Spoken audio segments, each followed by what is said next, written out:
Salmone e uova di lompo non possono mancare a Capodanno. Ingredienti: salmone, una bella darna, patate che poi diventeranno il rosti, Philadelphia, alghe tostate, un po' di erba cipollina e uova di lompo. Non possono mancare né a Natale né a Capodanno.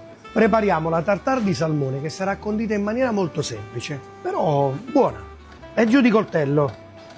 Mettiamo tutto nella ciotola, condiamo con erba cipollina, sale, qualche goccia di salsa di soia e il succo di qualche goccia di limone. Diamo una bella girata.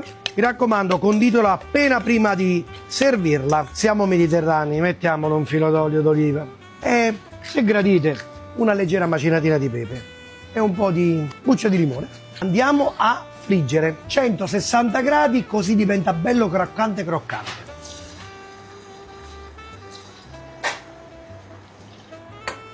Croccanti croccanti. Cotti so cotti, scoliamo bene e tamponiamo.